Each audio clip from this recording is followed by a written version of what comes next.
4주간 전도서를 한 장씩 이제 살펴보게 됩니다.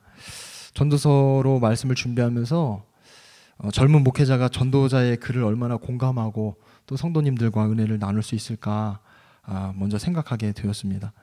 전도자는 우리가 알다시피 누구도 비길 수 없는 지혜를 가진 사람입니다.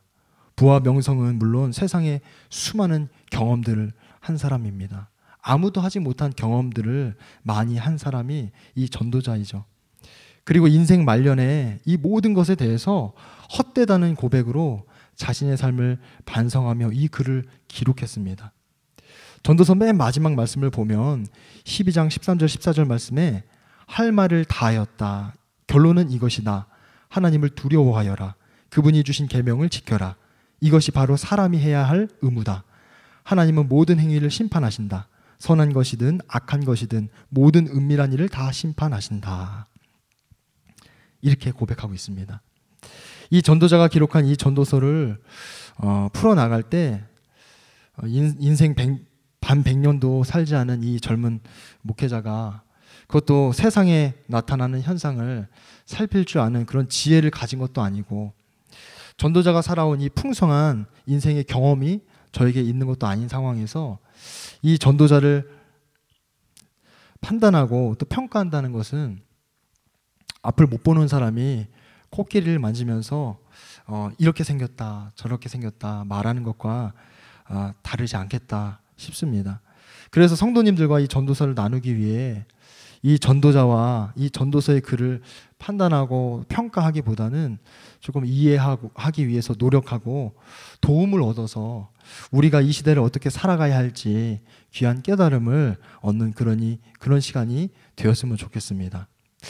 첫 번째로 이 전도자는 지혜로웠음에도 불구하고 자신의 인생이 눈에 보여지고 드러나는 그런 현상에 주목했다고 이렇게 이야기하고 있습니다. 물론 이 이야기 속에 수많은 사람들 또한 그렇게 눈에 보이는 것을 위해 살아가고 있다고 전도자는 말합니다. 마치 잘 익은 바나나를 먹기 위해서 열심히 이렇게 수고를 하지만 정작 바나나 맛은 보지 못하고 껍데기만 가지고 바나나를 설명하는 그런 모습이 아닌가 싶습니다. 눈에 보이는 현상을 바라보면서 우리가 살아가게 될 때 우리가 보이는 현상을 쫓지 않기 위해 우리가 잊지 않아야 할 것이 바로 본질을 기억하는 것이다. 그런 것을 우리에게 말하고 있지 않는가 생각하게 되었습니다. 나는 무엇을 위해 살아가는가? 나는 누구를 위해 살아가는가? 이런 질문을 던질 때 우리가 본질에 대해서 생각하고 기억할 수 있지 않나 생각하게 됩니다. 사람은 태어나면 이 세상에서 무엇이든지 다 할 수 있는 것처럼 그렇게 살아가는 것 같습니다. 그러다가 이제 점차 시간이 지날수록 현실적으로 변해가게 되죠. 과거에 먹고 살기 힘든 시대에는 부모님들이 먹고 살기 위해서 정말 열심히 일하셔야 했습니다. 그래서 사랑이 밥 먹여주냐 그렇게 말하시는 이유도 일하지 않으면 정말 죽어라 일하지 않으면 많은 식구를 먹여 살릴 수 없었기 때문입니다. 지금의 기성세대가 지금 기성세대를 살아가시는 분들은 이런 부모님들의 무조건적인 사랑보다는 가족을 위해 헌신하고 또 희생하는 그런 모습을 보시면서 아마 잘하셨을 것입니다. 그런 분들의 그런 열심, 그런 노력, 그런 수고가 지금 자녀들을 더 교육시키고 더 나은 삶을 살아가도록 그렇게 뒷바라지를 한 것이죠. 그 기성세대의 자녀가 지금 저희 세대입니다. 주로 이제 30대, 40대를 살아갈 텐데 부모님으로부터 사랑을 많이 받고 자랐습니다. 물론 많은 아버지가 무뚝뚝 하실 수도 있고 엄한 모습을 보여주셨을 수도 있겠지만 그래도 과거에 비하면 참 많은 사랑을 주시고 또 표현하신 것 같습니다. 요즘 시대를 살아가는 아이들을 보면 태어나면서부터 부모로부터 무조건적인 사랑을 받게 되는 것 같습니다. 물론 부모가 무조건적인 사랑을 주는 것이죠.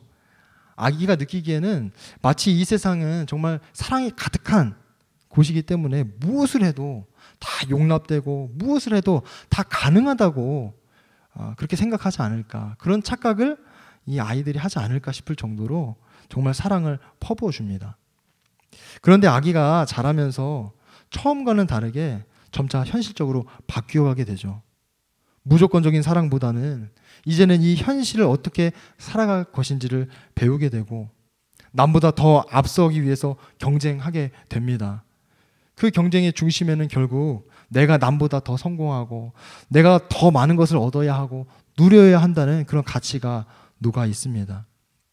시간과 공간 속에서 살아가는 모든 사람들은 여기서 벗어날 수 없을 뿐만 아니라 이런 일들이 시대가 지나도 계속해서 반복되어진다는 것이죠. 이미 오래전부터 그렇게 살아왔고 반복되고 앞으로도 그렇게 반복될 것입니다.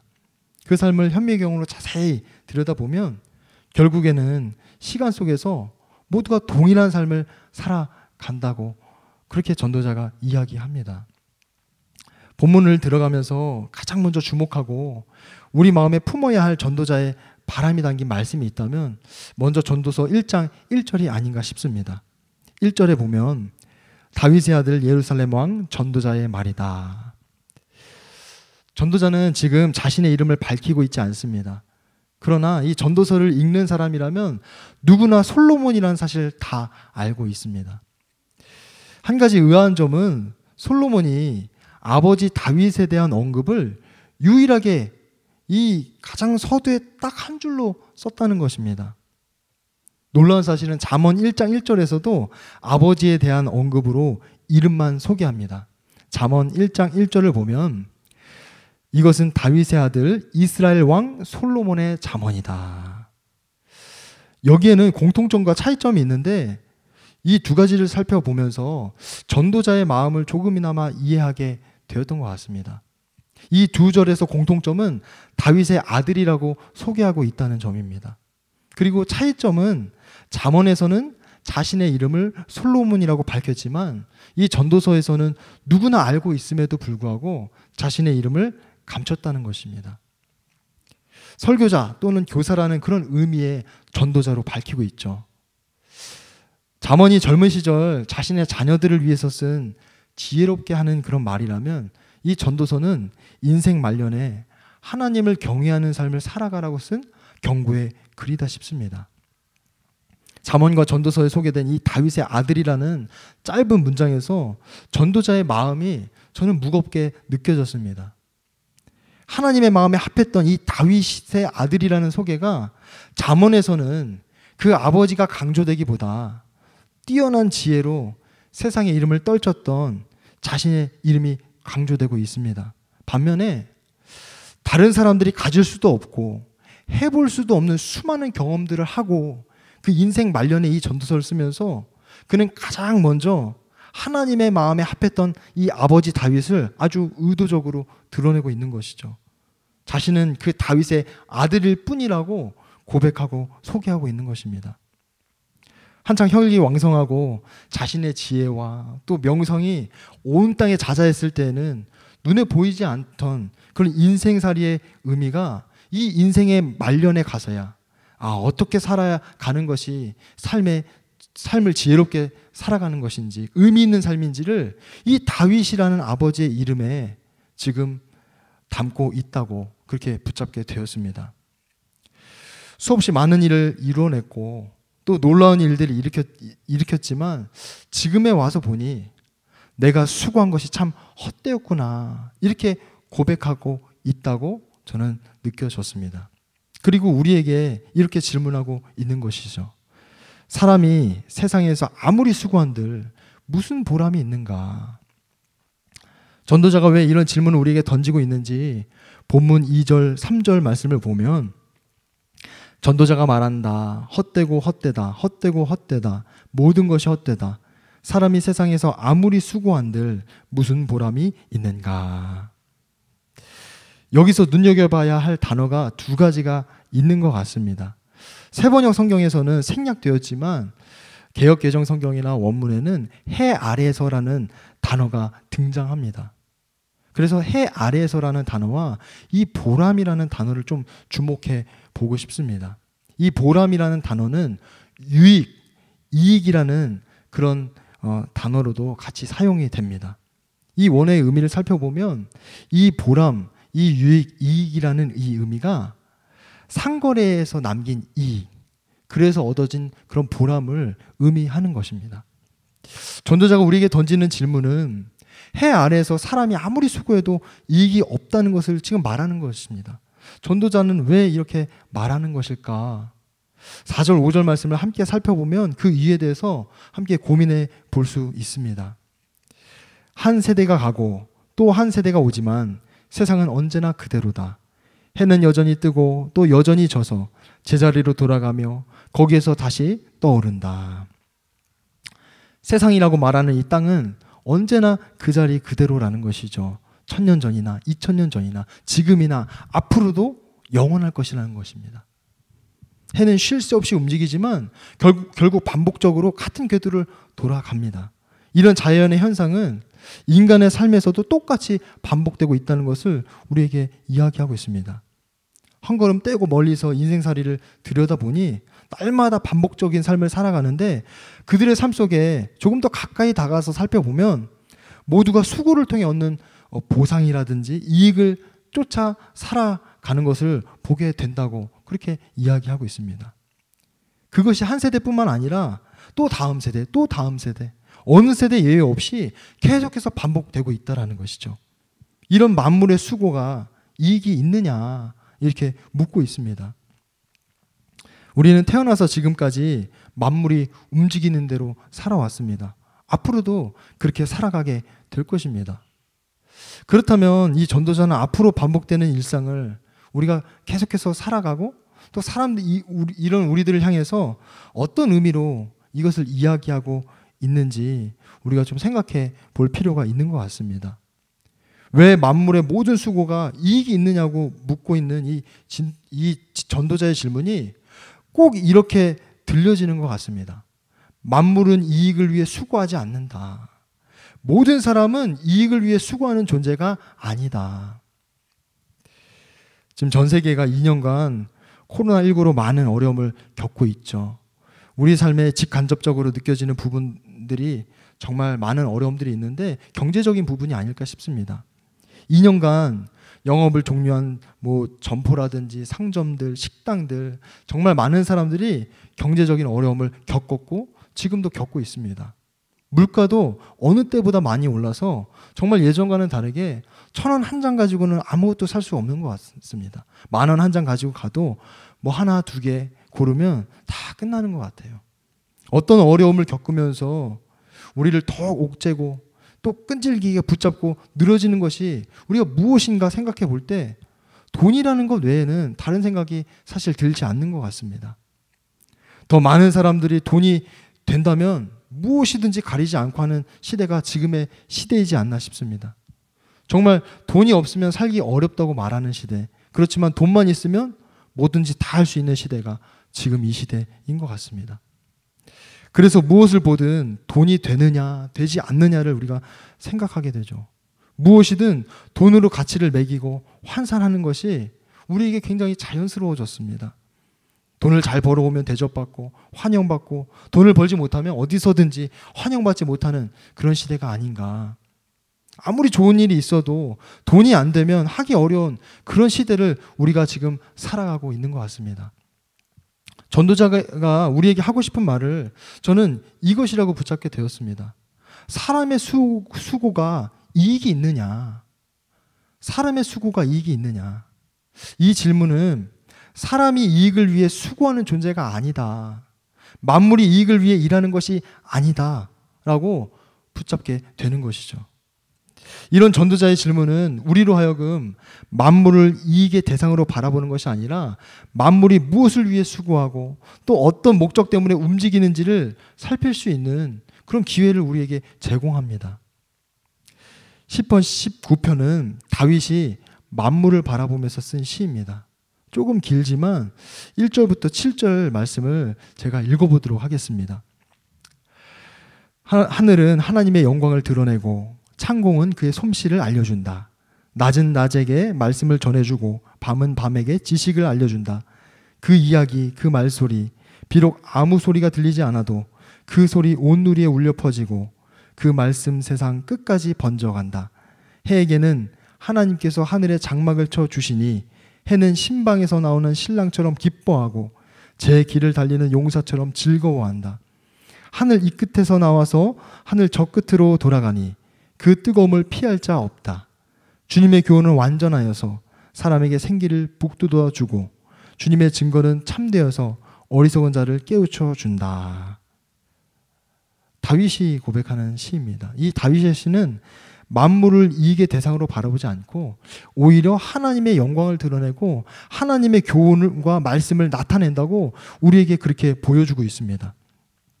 하늘을 바라보면서도 비가 오냐 안 오냐를 놓고 올해 풍작이 되니 마니를 생각하는 것이 아니라는 것이죠. 오히려 하늘을 바라보면서 하나님의 영광을 봅니다. 심지어 다윗의 눈에는 이 해가 뜨는 모습이 마치 신방에서 기뻐하며 나오는 그런 신랑처럼 표현하고 있습니다. 해가 뜰 때 그 빛이 찬란하게 온 세상에 펼쳐지는 그런 모습을 보면서 하나님을 기억하는 것이죠. 누군가에게 해는 그저 날마다 뜨고 지는 그런 무생물일 텐데 다윗은 해를 통해 하나님을 기억하고 하나님을 바라봅니다. 우리는 만물이 하루도 빠짐없이 반복적으로 수고하는 이유를 찾게 됩니다. 살아있는 모든 생명으로 하여금 날마다 하나님을 기억하고 또 그분의 영광 안에서 살아가고 있음을 알게 하시기 위함인 것이죠. 이 해 아래에서 이익을 얻기 위해 살아가는 것이 아니라 해 아래에서 해를 만드시고 이 해를 통해 영광을 드러내시는 그 하나님을 바라보게 하시는 것입니다. 전도자는 우리에게 만물이 하나님의 영광을 드러내며 하나님을 기억하며 살아가는 것이라고 우리에게 말하고 있습니다. 두 번째로 이 전도자는 세상에서 일어나는 이 일들을 인생을 관찰하여 얻은 경험과 또 자신의 지혜로 알아내기 위해서 애를 썼다고 그렇게 말하고 있습니다. 이 말은 이렇게도 표현이 가능하지 않을까 싶습니다. 세상에서 일어나는 일들을 세상의 일로 알아내기 위해 애썼다는 것이죠. 사람은 누구나 자신의 삶을 기준으로 삼고 살아갑니다. 이런 기준은 삶의 경험이라든지 자신이 가진 소유나 자신의 배경, 또 자신의 어떤 가치를 따라서 정해지게 됩니다. 그래서 그 기준에 따라서 누군가에게는 인생의 목표가 꿈을 성취하는 것이고 또 누군가에게는 부자가 되는 것일 수 있습니다. 그리고 그 어떤 인생이든 그 목표를 추구하면서 살아가게 되는 것이죠. 전도자에게 이 자신의 목표는 지혜를 쌓는 일이었습니다. 세상에서 벌어지는 일들을 관찰하고 그 일들이 어떤 의미를 갖는지 고민했다는 것입니다. 아마 우리도 세상을 살아가면서 많은 부분을 우리의 경험과 또 지식과 우리의 지혜를 통해서 문제를 해결해 나아가면서 그렇게 살아가게 되는 경우가 많이 있을 것입니다. 그런데 이런 마음은 우리의 중심이 하나님께 있지 않고 세상에 있다는 것을 의미합니다. 세상 일을 세상의 지식과 지혜로 풀어간다는 이 말이 합리적이고 또 논리적인 것 같지만 우리의 무게 중심이 세상으로 향하고 있다는 증거이죠. 게임에 빠진 아이는 지긋지긋할 정도로 게임을 하지 않으면 이 게임에서 벗어나지 못한다고 그렇게 어른들이 이야기하곤 했습니다. 지금은 어떤지 모르지만 제가 어릴 적에는 어른들이 그런 농담을, 그게 농담인지 진담인지는 알 수 없지만 그렇게 해주곤 하셨습니다.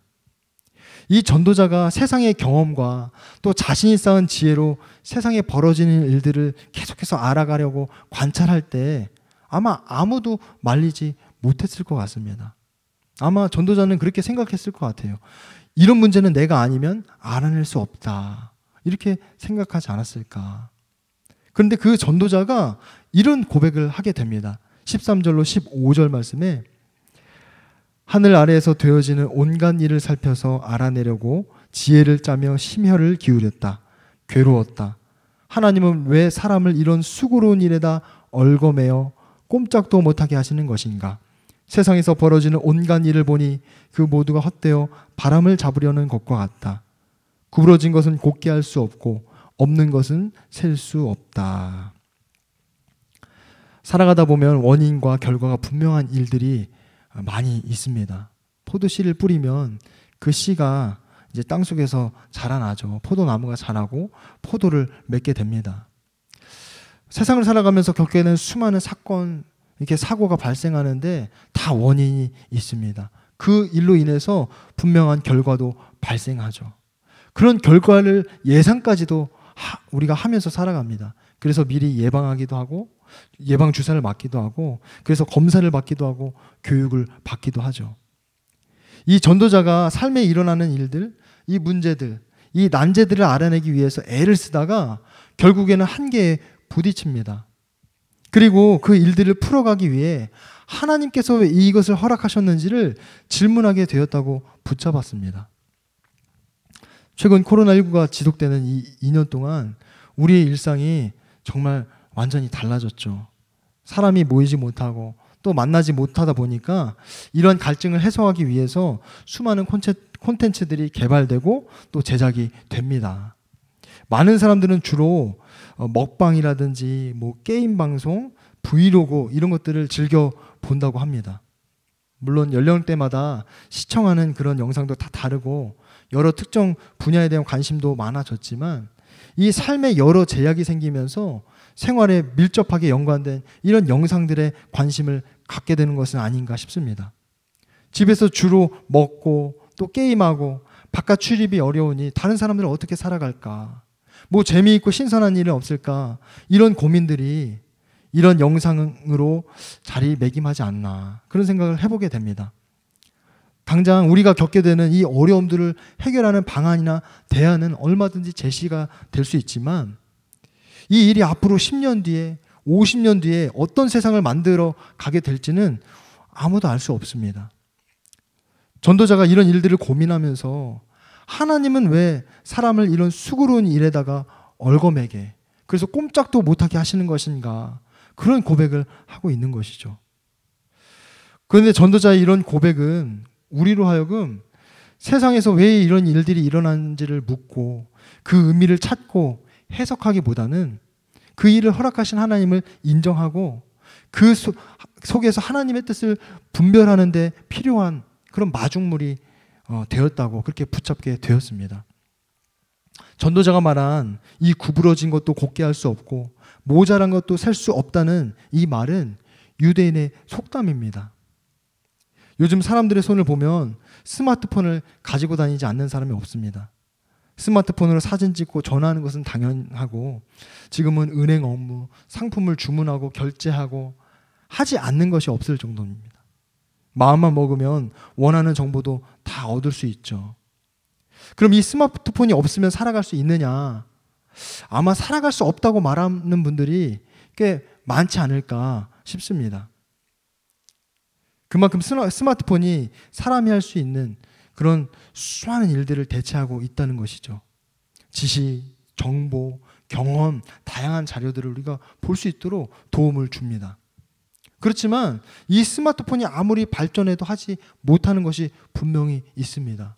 그것이 선과 악을 구분하는 것이고 의로움과 불의를 구별하는 것이고 진리와 거짓을 분별하는 일은 해내지 못한다는 것이죠. 이 유대인의 속담이 이런 것을 우리에게 이야기해 주고 있습니다.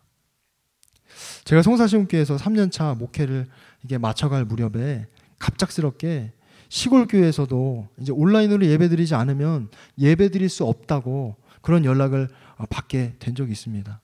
그때 도시의 교회들은 이제 비대면으로 또 온라인 그렇게 예배를 드리는데 시골 교회나 열악한 교회들은 하려고 해도 정말 어렵지 않았나. 그 이유가 여러 사정도 있겠지만 성도님들의 형편 때문에도 더 어려웠던 것 같습니다.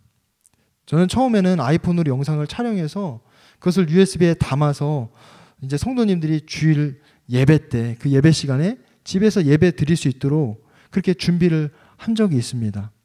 그런데 용량이 너무 큰 것도 문제였고 용량을 해결해서 USB를 가지고 가면 정작 TV에서 인식을 하지 못하는 경우가 발생했습니다. TV로 유튜브에 접속해서 영상을 보실 수 있도록 유튜브에 업로드해 봤지만 그 유튜브로 접속 가능한 분이 많이 계시지 않은 것이죠. TV 때문에도 그렇고 그분들이 쓰시는 그런 TV가 그런 것들을 지원하지 않는 것입니다. 그런 기능이 없었던 것이죠. 그래서 이런저런 시도도 해봤지만 그 시도가 다 무산되었던 그런 일이 있습니다. 그때마다 도대체 주님께서 왜 코로나를 허락하셨을까? 이거 언제까지 지속되는 걸까? 좀 빨리 2주가 지나고 거리 두기가 풀려야 우리 함께 모여서 예배 드릴 텐데, 그런 생각을 하면서 주님께 질문을 드린 적이 있습니다. 근데 그때 요한복음 4장을 생각나게 해주시고 이제 가르쳐 주신 것이 있습니다. 요한복음 4장에는 예수님께서 수가성 여인에게 물을 달라고 하시는 장면이 있습니다. 물을 달라고 시작된 이야기가 어느덧 예배에 대한 이야기로 이어지게 되죠. 그리고 주님께서 이 예배에 대해 장소가 중요한 것이 아니라 하나님은 영이시기 때문에 영과 진리로 그렇게 예배 드려야 한다, 이렇게 말씀하십니다. 그것이 참된 예배라는 것이죠. 코로나19로 인해서 예배가 비대면으로 바뀌고 또 온라인으로 드리게 되면서 예배를 드리는 우리의 자세와 태도가 정말 자유로워졌습니다. 마치 자유의 문을 주님께서 그냥 활짝 여셨다는 그런 생각이 들 정도입니다. 어디서든지 영과 진리로 하나님을 예배할 수 있다면 공간은 중요하지 않다는 것이죠. 그런데 공간뿐만이 아니라 그 영과 진리로 예배드릴 때 우리가 시간에서도 자유롭게 되지 않았나 싶습니다. 조심스럽지만 녹화된 영상이나 이미 예배드린 영상을, 풀 영상을 업로드하게 되면 그 영상을 보시면서 예배를 드리는 사람들이 생겨나기 때문입니다. 그 사람들에게 우리가 다른 공간에서 또 우리가 다른 시간에서 예배를 드렸기 때문에 당신의 예배는 잘못되었습니다, 이렇게 말할 수 있는 사람이 누가 있겠냐라는 거죠.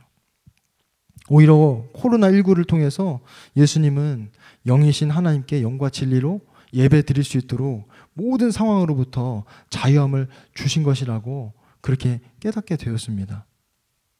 코로나19가 일어난 이유는 우리가 알 수 없지만 분명한 것은 언제 어디서든지 예배할 수 있는 그런 자유를 우리에게 주셨고, 그렇다면 내가 원하는 장소와 또 시간에 하나님 앞에 영과 진리로 예배드리기 위해서 마음을 준비하고 정성을 다하며 우리가 나아가느냐, 그런 우리의 모습을 이런 질문을 통해서 살펴봐야 되지 않는가. 우리가 이러한 질문을 통해서 예배에 대한 태도, 우리의 자세를 점검해 볼 수 있겠다 싶습니다.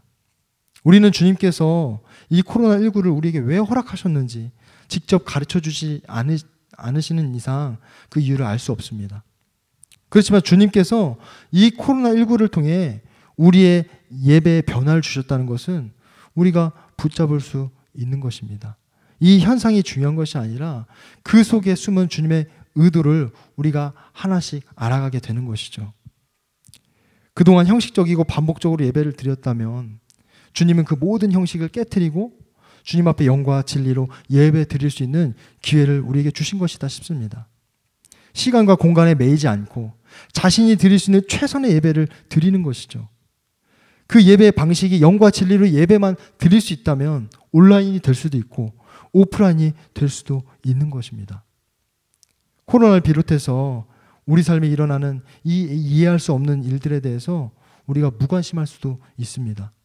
나와는 연관된 일이 아니기 때문에 관심을 갖지 않을 수도 있습니다.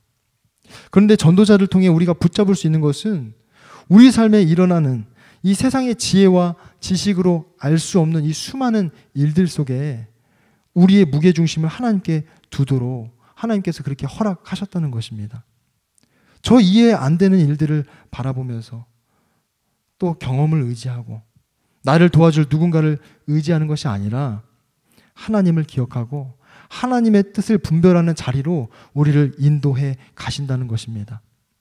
우리의 무게중심이 작은 흔들림 속에서도 늘 하나님께로 향할 수 있도록 주님은 우리를 초대하고 계십니다. 오늘 전도자를 통해서, 이 전도서 1장을 통해서 우리가 이것을 붙잡게 되는 것 같습니다. 이 시간 함께 두 가지 기도 제목을 나누고 함께 기도하고 싶습니다. 첫 번째로는 우리가 보는 모든 것을 통해 하나님을 기억하고 그 하나님의 영광을 바라보며 살아가게 하소서, 이렇게 기도했으면 좋겠습니다. 우리가 보는 것을 통해서 하나님은 우리를 만나 주십니다.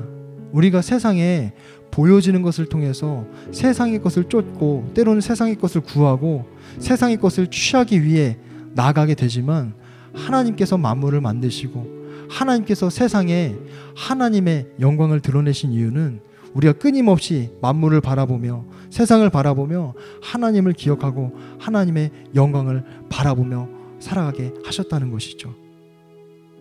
두 번째로 이 기도 제목도 함께 나누고 기도하고 싶습니다. 삶의 무게중심을 세상의 경험과 지혜와 지식이 아니라 하나님의 뜻을 구하고 분별하는데 우리에게 맞추며 살게 하소서, 이렇게 기도했으면 좋겠습니다. 우리의 삶의 무게중심이 우리가 보여지는 것을 따르고 쫓고 세상에서 우리가 경험하는 것을 세상에서 얻게 되는 지혜와 지식을 가지고 우리가 판단하고 우리의 문제를 해결해 나가고 그렇게 살아가는 것이 아니라 우리의 삶의 무게중심을 하나님의 뜻을 구하고 분별하는데 우리가 맞추며 살아야 할 것입니다. 이 시간 함께 기도하실 때 두 가지 기도 제목 붙잡고 기도하겠습니다. 하나님을 기억하고 하나님의 영광을 바라보며 살게 하소서. 세상의 경험과 지혜와 지식이 아닌 하나님의 뜻을 구하고 분별하는 우리의 삶이 되게 하소서. 함께 기도하겠습니다.